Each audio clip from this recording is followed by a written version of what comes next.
Glória a Deus, louvado seja o Senhor. O salve dos amados irmãos, com a graça e a paz do Senhor Jesus Cristo, amém? Obrigado, irmãos, por terem iniciado o culto também, pelos louvores que nós entoamos ao nosso Deus. E agora nós vamos continuar adorando ao Senhor por meio da meditação na sua palavra. Eu gostaria de iniciar, irmãos, fazendo uma confissão. Eu queria confessar que existia algo na minha época de colégio do qual eu não gostava. Eu tenho que confessar isso para vocês. Eu não sei se vocês são diferentes ou se vocês são iguais, mas eu não gostava quando o professor, na sala de aula, dizia que nós seríamos avaliados por meio de um trabalho. Eu nunca gostei de trabalho, eu sempre preferia fazer as provas. Eu achava as provas mais fáceis.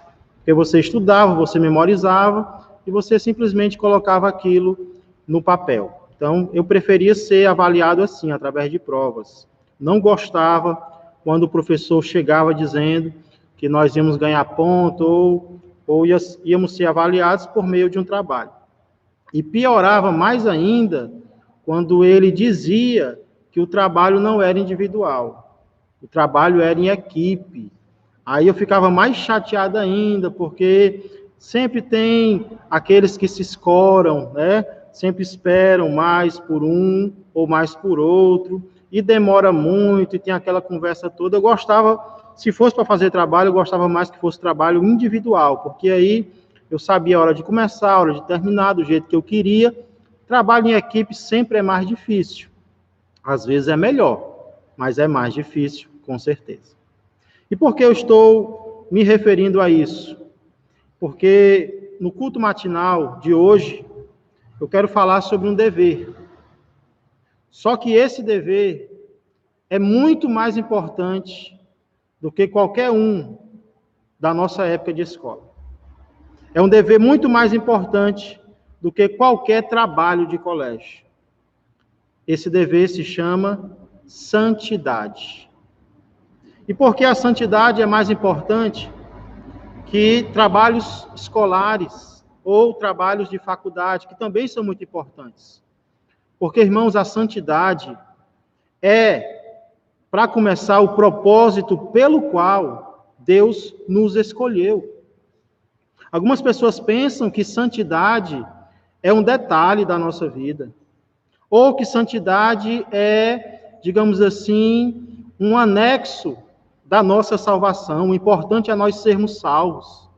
Mas o apóstolo Paulo, lá em Efésios 1:4, diz que Deus nos escolheu, Deus nos elegeu para, ou seja, o propósito é para sermos santos e irrepreensíveis perante Ele.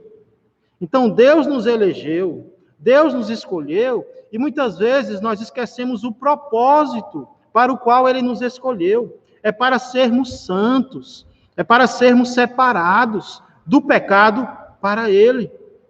Então, a santidade não é um detalhe da salvação, pelo contrário, a santidade é o propósito pelo qual Deus nos salvou. Deus não nos salvou simplesmente do inferno. Não ache isso, não pense isso. Deus não veio nos salvar apenas do inferno.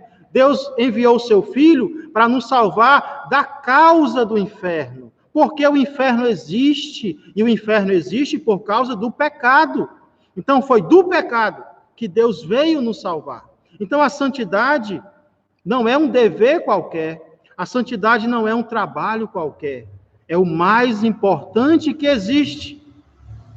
Pastor, e por que eu não consigo ser santo?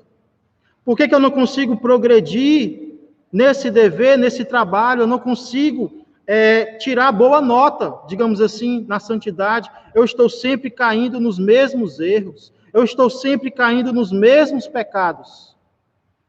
A razão talvez seja porque é preciso entender que esse trabalho tão importante, chamado santidade, ele não é um trabalho individual. Ele só funciona se for feito em equipe. Ele só funciona quando é feito em dupla. E é exatamente isso que a palavra de Deus nos mostra em vários lugares. que a santidade é um trabalho feito em dupla. Inclusive, no texto no qual nós iremos meditar nesta manhã, eu já convido você a abrir mais uma vez a palavra de Deus, para estudarmos sobre esse assunto tão importante, lá no livro de Deuteronômio, capítulo 7. Hoje vamos iniciar o capítulo 7 desse livro que nós estamos estudando em nossos cultos matinais. E tem sido uma bênção, irmãos. Creio que não apenas para mim, mas também para vocês. Capítulo 6, o capítulo que nós terminamos de estudar domingo passado, no domingo anterior, ele foca principalmente no nosso relacionamento com Deus.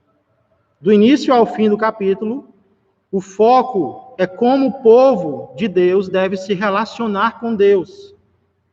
Já o foco do capítulo 7 é como esse mesmo povo deve se relacionar com os seus vizinhos, com os vizinhos que eles teriam quando entrassem na terra prometida. E capítulo 7, especialmente os primeiros 6 versículos, nos quais nós iremos meditar hoje, eles mostram que a santidade envolve 2 partes. Devemos ser santos, sim, mas precisamos entender que a santidade não é um trabalho de uma pessoa só, mas envolve 2 partes. E que partes são essas, pastor? Primeiramente, a santidade, a nossa santidade, inclui a parte divina. Versos 1 até a metade do 2, vamos ler. Deuteronômio 7, versos 1 e boa parte do 2, diz assim: Quando o Senhor teu Deus te introduzir na terra a qual passas a possuir, e tiver lançado muitas nações de diante de ti, os heteus, e os girgazeus, e os amorreus, e os cananeus, e os ferezeus, e os heveus, e os jebuseus, 7 nações, detalhe, mais numerosas e mais poderosas do que tu, e o Senhor teu Deus as tiver dado diante de ti para as ferir. Somente até aqui, vamos orar. Pai amado, Pai querido, obrigado, Senhor, pela tua palavra que nos instrui, Senhor, e que é a ferramenta que o Senhor usa para nos transformar, para nos convencer, Senhor, do pecado e nos orientar na direção da justiça. Muito obrigado, Senhor. Agradecemos por essa dádiva, agradecemos, Senhor, pelo teu Espírito Santo, que nos dá poder para sermos obedientes a ti. E obrigado por este momento também agora. Nos abençoa, nos auxilia, nos instrui e nos transforma, em nome de Jesus Cristo. Amém e amém. Irmãos, nesses versículos que lemos, nós notamos muito bem que a vitória do povo de Israel diante dos seus inimigos, ela iniciava em Deus. A vitória sobre os inimigos começava em Deus. Era Deus, foi Deus quem começou, quando o Senhor teu Deus te introduzir na terra. E aí, o versículo 1 e o versículo 2, até a parte que nós lemos, mostram as ações de Deus para que o povo fosse vitorioso. Então, em quem começava a vitória do povo de Deus? A vitória do povo de Deus, é claro, aqui nós vemos, começava no próprio Deus. Da mesma forma, irmãos, a minha santidade e a tua santidade, ela começa em Deus. Ela é iniciada por Deus. Na verdade, a nossa santidade, eu diria, do início ao fim, é uma ideia de Deus. É Deus que deseja que eu e você sejamos santos. E é Ele que inicia o processo da nossa santidade. Santidade não pode ser algo da minha cabeça e da tua cabeça. Não pode ser algo da minha mente e da tua mente. Não pode ser algo do meu coração e do teu coração. Não pode nascer de nós. Por quê? Porque nós somos inclinados ao pecado. Então, se for para sermos santos, Deus tem que iniciar não apenas a ideia, mas também o processo de santidade em nós. É o que nós vimos aqui no início de Deuteronômio. Deus dizendo que Ele vai fazer para que o povo seja vitorioso. Então, a santidade, precisamos entender, a parte divina é a parte inicial. A parte de Deus tem que ser a primeira parte. É a parte que começa o processo da nossa santidade. É uma ideia de Deus. E é por isso, irmãos, preste bem atenção. É por isso que nós não podemos sair por aí definindo o que nós achamos que é santidade. Se a santidade não começa em nós, não é uma ideia nossa, nós não podemos cometer o mesmo erro dos fariseus da época de Jesus. Porque muitas vezes nós aumentamos ou diminuímos o desejo de santidade de Deus para nós. Nós saímos por aí definindo o que é ser santo, como se nós fôssemos os autores da ideia de santidade. Nós não somos. E os fariseus faziam exatamente isso. Em algumas questões eles diminuíam o padrão, e em outras questões eles aumentavam o padrão. Eles sequestraram a santidade para eles mesmos, uma ideia de Deus. Então, já que eu comecei falando de escola, trazendo uma ilustração escolar, a santidade não é você pegar uma folha em branco e desenhar nela aquilo que você acha que santidade seja. Não, eu acho que santidade é isso. Não. Santidade está mais parecido para você receber, com você receber uma folha, um desenho já feito do seu mestre, e você cobrir esse desenho na sua folha em branco. Então, santidade não é do jeito que você quer, do jeito que eu quero. Santidade é cobrir o propósito, o desenho, a vontade, o plano de Deus para a minha vida e para a tua vida. Então, precisamos entender que a santidade começa em Deus. Primeira parte é a parte de Deus. E enfatizemos bem isso. A parte de Deus é a parte mais difícil. Não apenas é a parte inicial, mas também é a parte mais difícil. Na leitura, nós percebemos que Deus disse, quando eu te colocar na terra, e eu tiver lançado muitas nações, detalhe, nações mais numerosas e mais poderosas do que vocês. Se dependesse do povo de Israel pura e simplesmente, qual seria o resultado da guerra? Derrota. Da mesma forma, se nós tentarmos ser santos sem o poder de Deus, nós também seremos derrotados. Sabe por quê? Primeiro, o pecado é mais numeroso do que nós. Você luta contra uma área e você vence aquela área. De repente, outra área te tenta. E outra, e outra, e outra, e várias. Somos tentados, nós somos seduzidos pelo pecado em múltiplas formas. O irmão Leônidas começou falando sobre o pensamento. Mas nós somos tentados também nas palavras. Nós somos tentados nos sentimentos. Nós somos tentados em muitos tipos de pecado e de tentação. São nações mais numerosas e mais poderosas do que nós. E sozinhos, nós não vamos conseguir. É preciso que Deus vá à nossa frente e derrote os inimigos mais poderosos do que nós em nosso lugar. Irmãos, precisamos evitar uma ideia muito comum sobre o pecado. E por isso ela nos derrota tanto. Ele nos derrota tanto. Muitas pessoas pensam que o pecado é como um animal de estimação, que você pode deixar ali pertinho de você, que você pode domá-lo. Ele não vai fazer mal, porque você está controlando o pecado. O pecado não é um animal de estimação. O pecado não é um pet. O pecado se parece mais com uma serpente, que no primeiro descuido de quem estiver próximo dela, é atacado e estrangulado por ela. O pecado não é um animal de estimação. O pecado é um animal selvagem que não obedece ninguém, nem quem acha que é o dono dele. Então não devemos brincar com o pecado. O pecado não pode ser domado.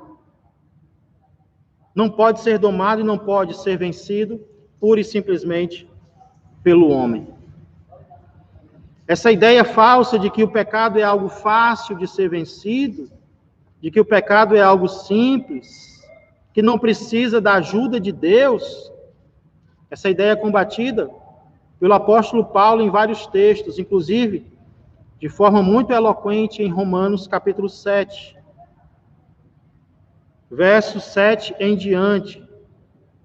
Se você tiver uma Bíblia perto de você, abra, se não, escute a leitura da palavra de Deus. Para quem acha que o pecado é um animalzinho de estimação, olha o que Paulo escreve sobre ele. Que diremos, pois? Romanos 7, 7 em diante. Que diremos, pois? É a lei pecado? De modo nenhum. Mas eu não teria conhecido o pecado senão por intermédio da lei. Pois não teria eu conhecido a cobiça se a lei não dissera, não cobiçarás. Verso 8. Mas o pecado, olha o que ele faz. Tomando ocasião pelo mandamento, despertou em mim toda sorte de concupiscência, porque sem lei está morto o pecado. Outrora sem a lei eu vivia, mas sobrevindo o preceito, reviveu o pecado e eu morri. E o mandamento que me fora para a vida, verifiquei que este mesmo se tornou para a morte. Porque o pecado, prevalecendo-se do mandamento, pelo mesmo mandamento, agora escute, me enganou e me matou. Me enganou. O pecado, ele usa algo bom, ele usa a lei de Deus, que é algo bom, perfeito, para fazer o mal. E nós vamos achar que o pecado é algo simples, é um inimigo qualquer, de forma nenhuma. Acaso bom se me tornou, ele continua, verso 12, por conseguinte a lei é santa, e o mandamento santo e justo e bom. Acaso bom se me tornou em morte? De modo nenhum. Pelo contrário, o pecado, para revelar-se como pecado, por meio de uma coisa boa, causou-me a morte, a fim de que, pelo mandamento, se mostrasse sobremaneira maligno. Interessante. Sobremaneira maligno. Porque bem sabemos que a lei é espiritual. Eu, todavia, sou carnal, vendido à escravidão do pecado. Porque nem mesmo compreendo o meu próprio modo de agir, pois não faço o que prefiro, e sim o que detesto. Ora, se faço o que não quero, consinto com a lei que é boa. Neste caso, quem faz isto já não sou eu, mas o pecado que habita em mim. Porque eu sei que em mim, isto é, na minha carne, não habita bem nenhum. Pois o querer o bem está em mim, não porém o efetuá-lo. Porque não faço o bem que prefiro, mas o mal que não quero, esse faço. Mas se eu faço o que eu não quero, já não sou eu quem o faz, e sim o pecado que habita em mim. Então, ao querer fazer o bem, encontro a lei de que o mal reside em mim. Porque no tocante ao homem interior, tenho prazer na lei de Deus, mas vejo nos meus membros outra lei, que guerreando contra a lei da minha mente, me faz prisioneiro da lei do pecado que está nos meus membros. Desventurado homem que sou, quem me livrará do corpo desta morte? E a única resposta é: graças a Deus por Jesus Cristo, nosso Senhor. De maneira que eu, de mim mesmo, com a mente, sou escravo da lei de Deus, mas segundo a carne, da lei do pecado. Primeiro passo para a santidade, portanto, é reconhecer, como Jesus disse aos seus discípulos em João 15 e 5, sem mim, nada podeis fazer. Em relação à vitória sobre o pecado, a parte de Deus é a primeira parte e é a parte mais difícil. Deus tem que vir à frente, nos orientar em relação à santidade, nos dizer em sua palavra o que a santidade significa e vencer os inimigos que nós sozinhos não conseguiríamos derrotar. Precisamos reconhecer que sem Jesus, nada podemos fazer. Essa é a parte divina do nosso trabalho. A parte de Deus não pode faltar. Ele tem que ser o primeiro. Ele tem que ser o início e a parte mais importante. Porém, irmãos, voltando para Deuteronômio 7, nós vemos que Deus não faz tudo. Ele até poderia. Deus poderia fazer tudo, porque Ele tem poder. Deus poderia fazer tudo na evangelização, por exemplo. Deus poderia fazer tudo na igreja. Precisaria ninguém servir, não precisaria ninguém cantar, ninguém pregar. Deus faria tudo, porque Ele pode. Ele é onisciente, onipresente e onipotente. Mas nós aprendemos na palavra de Deus que Ele não quer fazer tudo. Existem coisas que Ele faz e existem coisas que Ele nos dá para fazer. Então, a santidade é um trabalho que inclui a parte de Deus, mas também inclui a parte humana. E é o que nós encontramos na continuação de Deuteronômio 7, metade do versículo 2 até o versículo 6. Versículo 2, em relação à parte humana, ele começa fazendo um resumo. Deus diz o que vai fazer com as nações. Deus vai colocar o povo na terra. Deus vai enfraquecer as nações, o poder delas. Aí vem a parte humana. Aí ele diz, totalmente as destruirás. Esse é um resumo. O que o povo deveria fazer com aquelas nações, com os inimigos deles? Deveriam destruir totalmente. Existem duas formas de entender essa frase polêmica, né? Como é que um Deus de amor vai ordenar que o seu povo destrua outros povos de forma total, incluindo mulheres, incluindo crianças, inclusive. É uma ordem que se repete nas Escrituras. Então, a primeira forma de entender é que Deus está falando aqui de forma metafórica. Destruir totalmente pode ter o significado de consagrar totalmente. Então, quando você usava algo para o culto, você estava consagrando aquilo para o culto a Deus. Então, alguns estudiosos olham para essa frase, acham ela forte demais e dizem, não, o que Deus está dizendo aqui é que o povo não deveria compactuar com os erros daquelas nações. Eles deveriam consagrar aquelas nações a Deus. Os objetos deles, nada poderia ser usado para outros objetivos, a não ser para a glória de Deus. Essa é uma forma de entender essa frase. Mas existe outra, que é uma forma não metafórica, e sim literal, e é uma forma mais grave, é uma forma mais forte, e a forma de entender esse versículo como está escrito, que Deus queria que aqueles povos fossem realmente destruídos. E aí, irmãos, nós precisamos colocar isso dentro do contexto. Eu creio que é isso que Deus está falando aqui. Mas o povo não obedeceu. Por isso, Deus sabia que o povo não ia obedecer e já deu as outras ordens para que eles fossem seguindo. O ideal era esse, mas já que ele não conseguiu, tenha cuidado para não cometer os outros erros. Colocando isso dentro do contexto, precisamos entender que essa ordem que Deus dá aqui não é uma ordem que o povo deveria cometer com todos os povos que eles encontrassem. Era uma ordem para um momento específico, que era a conquista da terra prometida, e para um povo específico, que era o povo de Canaã, que era um povo que queimava os seus próprios filhos em adoração a outros deuses. Foi um povo que teve a oportunidade de se arrepender durante centenas de anos e não quis. Então, agora a justiça de Deus ia chegar na vida deles. E um dia a justiça de Deus vai chegar não apenas para eles, mas para todos aqueles que rejeitam o Senhor. E não é com uma morte apenas física como aqui, vai ser pior do que isso. Vai ser com a morte eterna. Então, mesmo tomando isso de forma literal, como eu creio que é, a minha opinião é essa, precisamos colocar dentro de um contexto que era para aquele momento e para aquele povo. Você não vê isso se repetindo em outros povos, em outras conquistas. Amém? Então, resumindo, era isso. Mas Deus não resume, Deus detalha como Ele quer que o seu povo se comporte.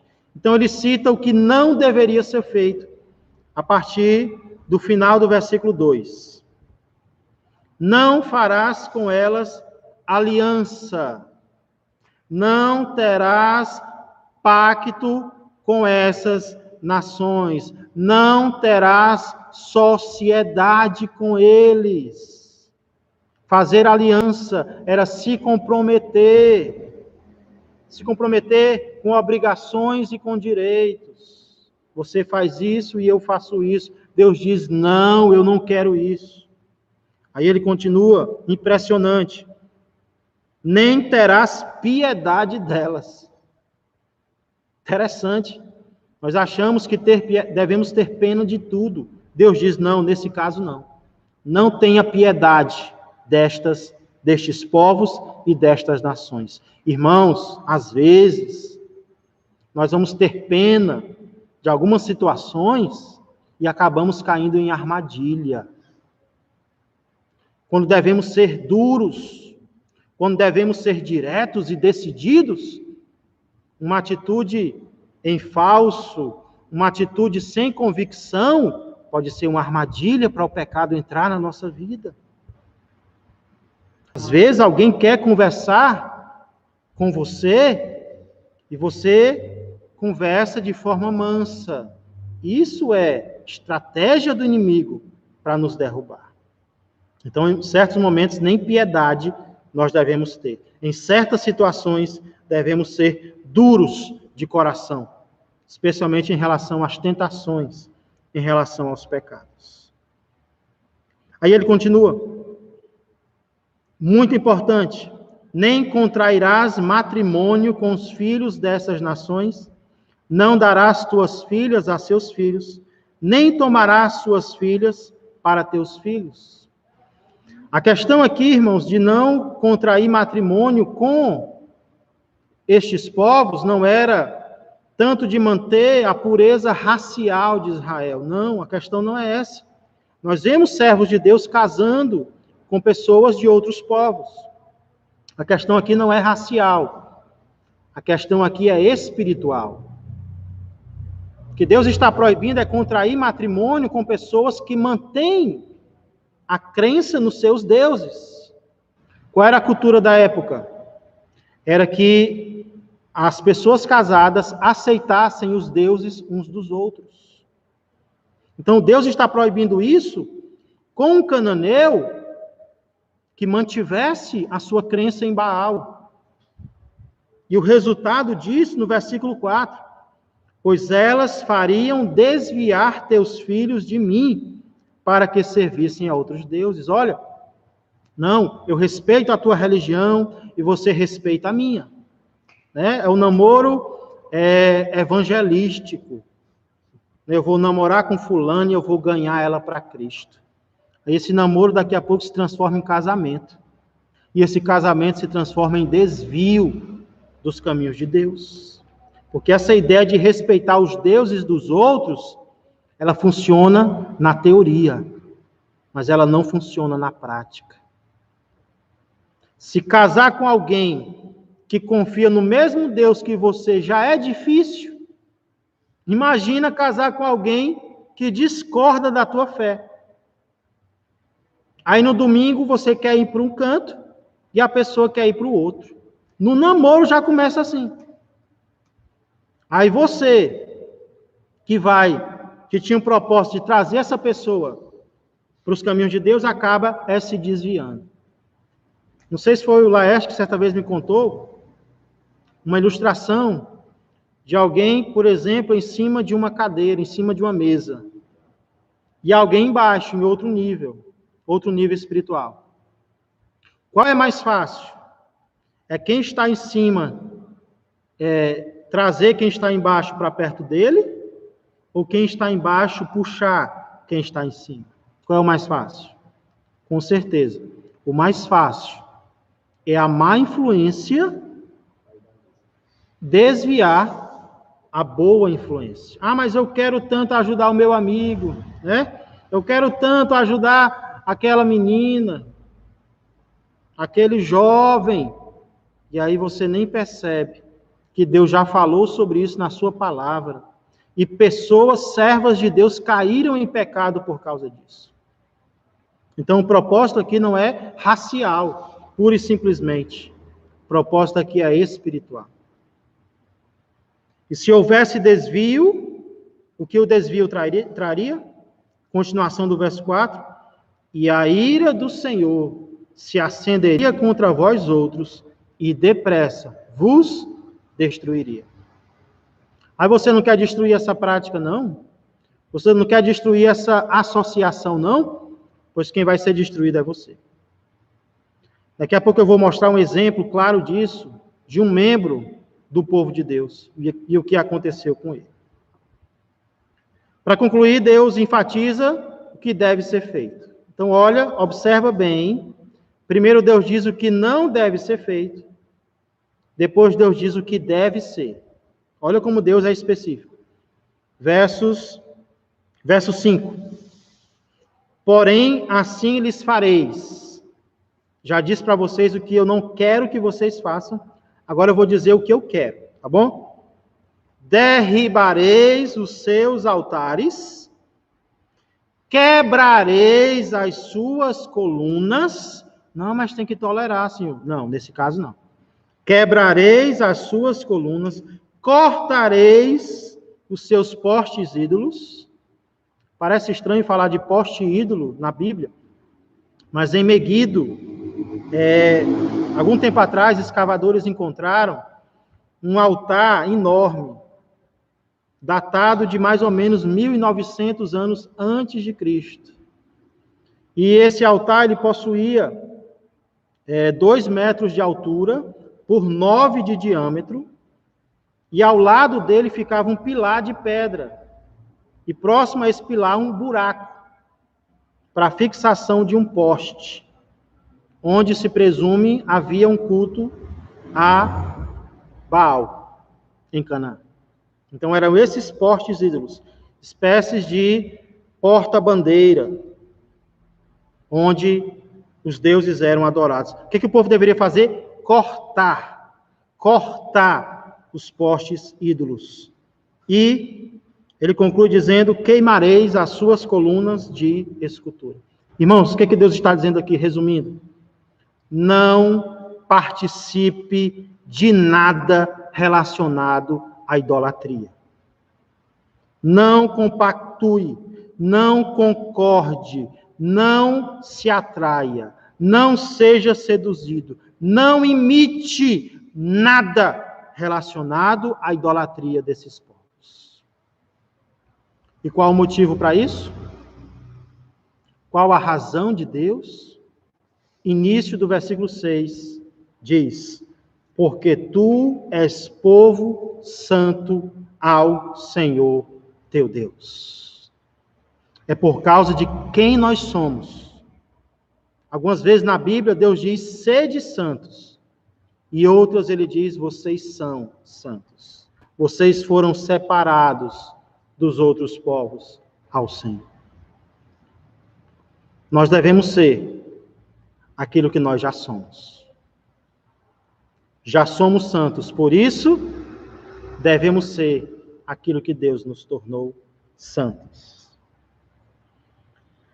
Irmãos, pegando essa parte humana, nós podemos dizer que a nossa parte, ela inclui ações negativas e ações positivas. Coisas que não devemos fazer e coisas que devemos fazer. Cabe a nós decidir se vamos obedecer ou não. Um exemplo negativo, como eu falei disso, é o próprio Salomão. O homem que recebeu mais sabedoria do que qualquer outro depois de Jesus. Olha o que aconteceu com ele em 1 Reis, capítulo 11, versos 1 a 11. Deus instruiu em Deuteronômio 7. Salomão obedeceu. 1 Reis 11, 1 em diante diz: Ora, além da filha de Faraó, amou Salomão muitas mulheres estrangeiras, moabitas, amonitas, edomitas, sidônias e etéias, mulheres das nações de que havia o Senhor dito aos filhos de Israel: não caseis com elas, nem casem elas convosco, pois vos perverteriam o coração para seguir os seus deuses. Deus avisou, não avisou? Está sendo relembrado aqui. Deus sempre avisa. A estas se apegou Salomão pelo amor.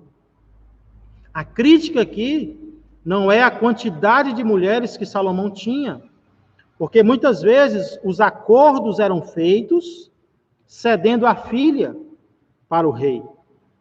Naquela época era algo permitido, hoje não, né, mulheres? Hoje não, Deus mostrou o seu propósito, é um homem para uma mulher e uma mulher para um homem. Mas naquela época era aceitável, era permitido, não é o ideal, mas Deus permitiu, Deus silenciou a esse respeito, digamos assim. Porém, olha o espiritual dessas mulheres. Verso 3, tinha 700 mulheres, princesas e 300 concubinas, 700 mais 300, 1000. E suas, rapaz, que vantagem, E suas mulheres lhe perverteram o coração. Vale a pena desobedecer a Deus? Vale a pena ir por um caminho que Deus disse para não ir? Sendo já velhos, suas mulheres lhe perverteram o coração para seguir outros deuses. Salomão, o homem mais sábio da terra. E o seu coração não era de todo fiel para com o Senhor, seu Deus, como fora o de Davi, seu pai. Salomão seguiu a Astarote, deusa dos Sidônios, e a Milcom, a abominação dos amonitas. Seguiu, se tornou seguidor. Assim fez Salomão, que era mau perante o Senhor, e não perseverou. Esse é o problema. Nós começamos bem, mas precisamos terminar bem. E não perseverou em seguir ao Senhor como Davi, seu pai. Olha o que ele fez. Começa no coração, depois vai para o bolso. Nesse tempo edificou Salomão um santuário a Quemos, a abominação de Moabe, sobre o monte fronteiro a Jerusalém, e a Moloque, a abominação dos filhos de Amon. Assim fez para com todas as suas mulheres estrangeiras, as quais queimavam incenso e sacrificavam a seus deuses. Deus advertiu?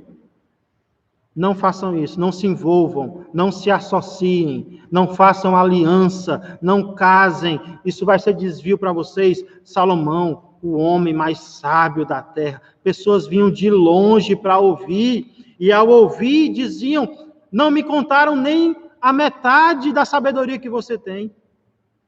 Terminou desviado. E em Deuteronômio diz: a ira do Senhor se acenderá contra vocês. E olha o que o versículo 9 diz. Pelo que o Senhor se indignou contra Salomão, pois desviaram o seu coração do Senhor, Deus de Israel, que 2 vezes lhe aparecera. E acerca disso, lhe tinha ordenado que não seguisse a outros deuses.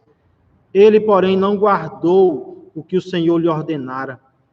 Por isso, olha a consequência, tudo tem consequência.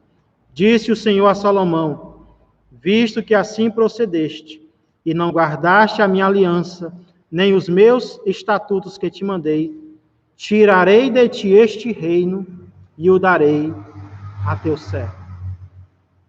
Aquilo que eu te dei, eu vou tirar. Deus dá, mas Deus também tira. Depende da nossa atitude. Mas podemos escolher obedecer ao Senhor, irmãos. E é exatamente isso que Paulo nos ensina, no texto com o qual eu quero encerrar nesta manhã, que é Colossenses 3, versos 1 a 17. O que Deus ensina no Velho Testamento, em Deuteronômio 7, é exatamente o que o Evangelho nos ensina em Deuteronômio 3. Versos 1 em diante diz: portanto, se fostes ressuscitados juntamente com Cristo, buscai as coisas lá do alto, onde Cristo vive, assentado à direita de Deus. Pensai nas coisas lá do alto, não nas que são aqui da terra, porque morrestes, e a vossa vida está oculta juntamente com Cristo em Deus. Olha o que Deus fez por vocês. Colossenses, assim como Deuteronômio, começa mostrando o que Deus fez, a obra de Deus nas nossas vidas. Quando Cristo, que é a nossa vida, se manifestar, então vós também sereis manifestados com Ele em glória.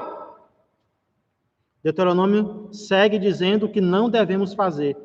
Olha o lado negativo aqui, a partir do versículo 5.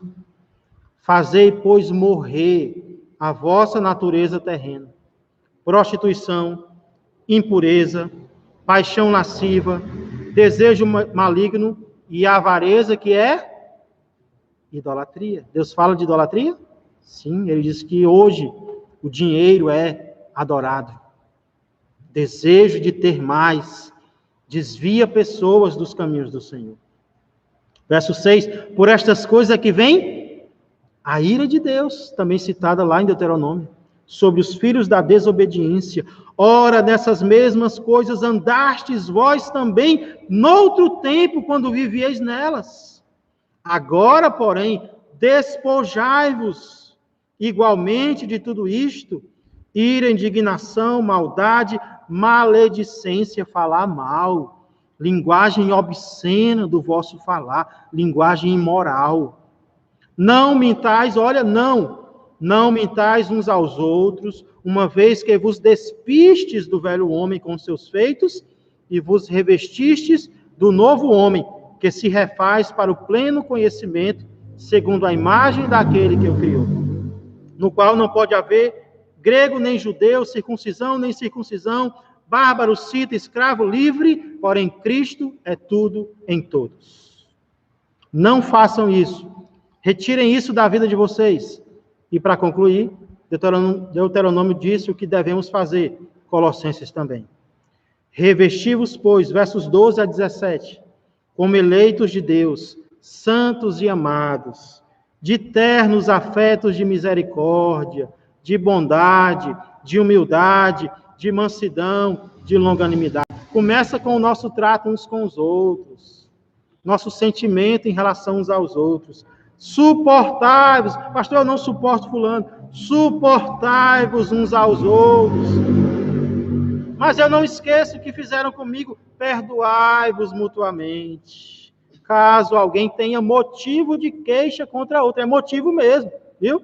Você tem motivo para se queixar? Não, perdoa.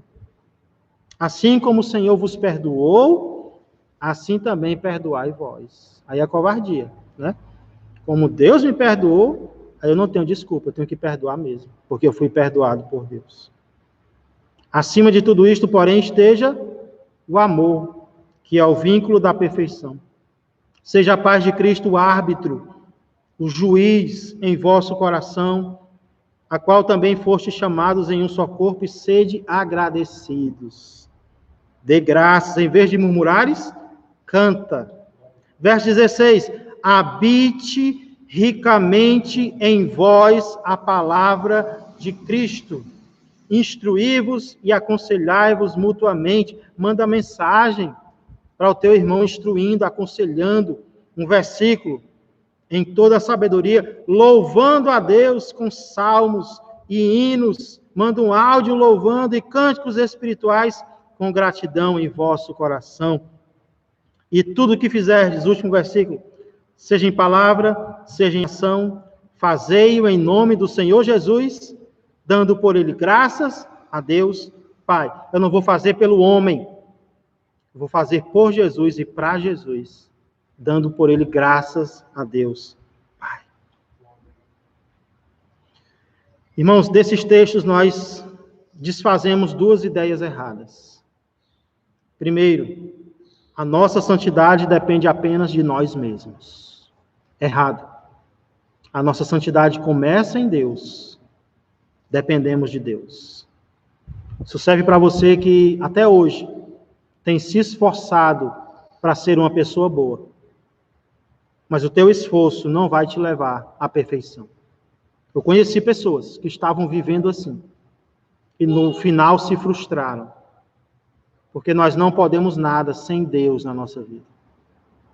Então eu te peço, convide Jesus para ser o teu Senhor e o teu Salvador. Não mude para aceitá-lo. Aceite-o, porque ele vai te ajudar a ser diferente.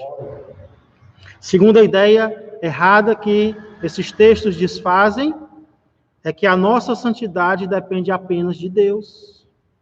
Esse é outro erro muito comum. Nós largamos nas costas de Deus um dever que também é nosso. É um trabalho em equipe. Deus começa, Deus ensina, Deus dá força, mas o que foi que ele fez em Deuteronômio 7? Não faça isso, faça isso. É responsabilidade de vocês.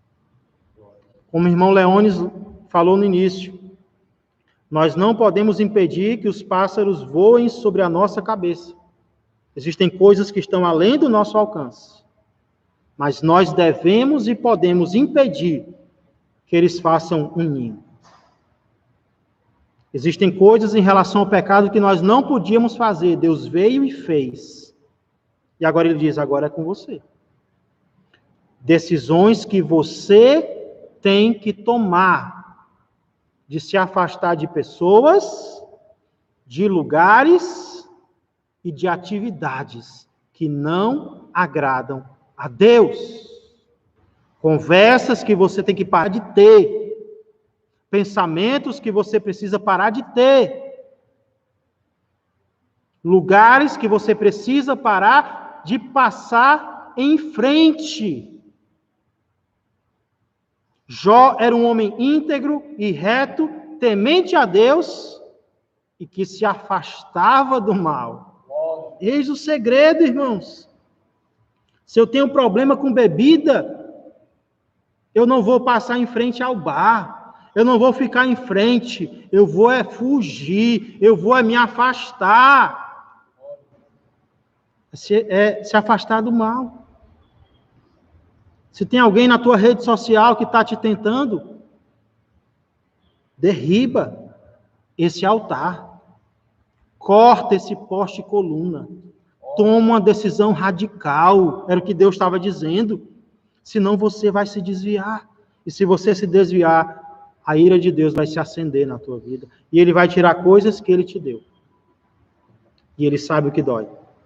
Ele sabe onde dói. Em qual área nós estamos precisando aplicar essas verdades na nossa vida? Pensa em uma área agora,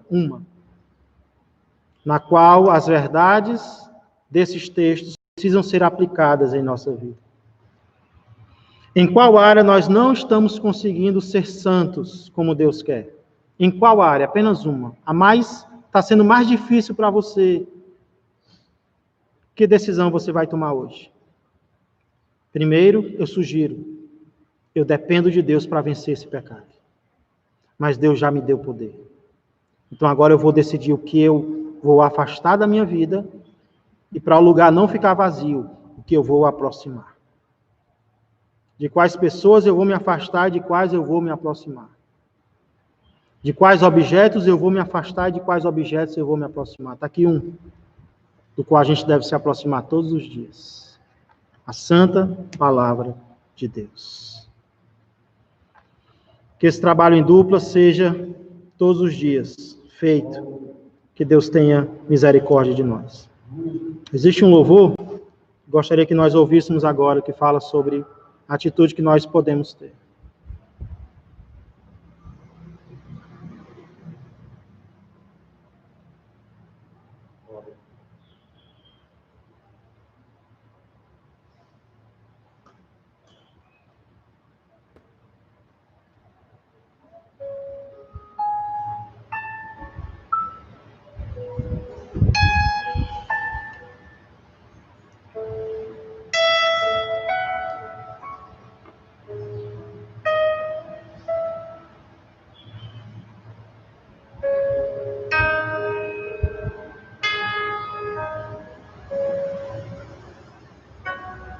Faça disso uma oração agora.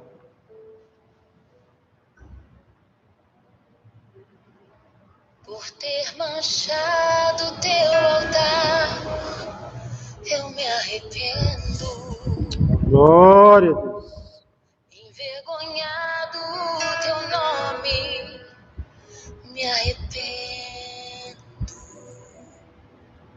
Por impedir o teu fluir e por negociar a tua unção, me sinto tão arrependido. Vem lavar os meus vestidos, restaurar a minha honra de ser servo. Glória a Deus. E beijar teus pés. É só o que queremos, Senhor. Beijar teus pés. Meu Deus. Beijar. Me arrependo. Me arrependo. Me arrependo. Glória a Deus.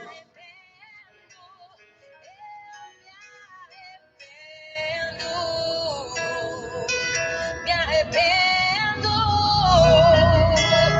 me arrependo, me arrependo. Se você sente no seu coração agora um arrependimento da parte do Espírito Santo, uma necessidade de recomeçar, Glória uma a Deus. necessidade de chorar pelos seus erros, pelos seus defeitos, pelas suas falhas, eu quero que você coloque a mão sobre o seu coração agora. Meu Deus. Entenda que o Senhor é aquele que nos perdoa de todo o pecado. Obrigado, O Deus. Espírito Santo é aquele que nos convence do pecado, do juízo e da justiça. E Permitindo, Jesus Deus. te ama, Ele morreu na cruz por você, Ele pensava em você lá naquela cruz. Eu creio, Deus. Portanto, se pois o Filho vos libertar, verdadeiramente sereis Eu livres. creio, Deus. Livres de todo mal, livres de todo julgo, Eu creio, Deus. de todo pecado. Repita comigo agora: Senhor Jesus, eu te recebo como meu único e suficiente Salvador. Perdoa os meus pecados, apaga as minhas dívidas, as minhas transgressões, Sim, Deus. porque eu quero começar de novo hoje. Eu declaro que o Senhor é o Filho de Deus, que veio à terra, morreu por mim e ressuscitou ao terceiro dia, e que subiu em carne e está sentado à direita do Pai. Diga ao Senhor agora: eu me arrependo e quero uma nova vida a partir de agora.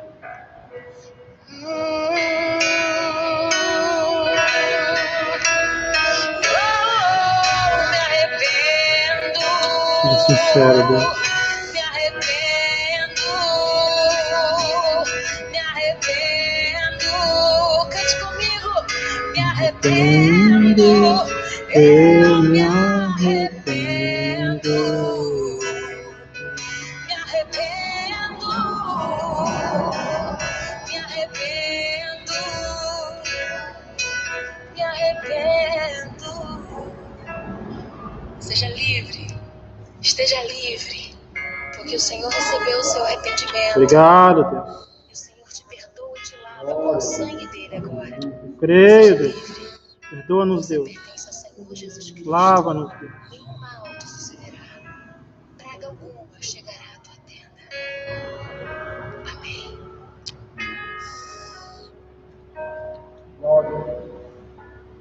Glória a Deus. Senhor Deus e amado Pai, obrigado, Senhor. Obrigado pelas tuas dádivas. Obrigado pelos teus dons. Obrigado, Senhor, pela tua palavra que nos instrui. Obrigado pelo teu Espírito que nos orienta, que nos toca. Pai, obrigado pela tua ação em nossas vidas. Mas obrigado também, Senhor, por nos permitir tomar as nossas decisões. Senhor, nós queremos usar essa capacidade de decidir para nos aproximar de Ti. Senhor, muitas vezes usamos, sim, somos falhos, para nos desviar do Senhor.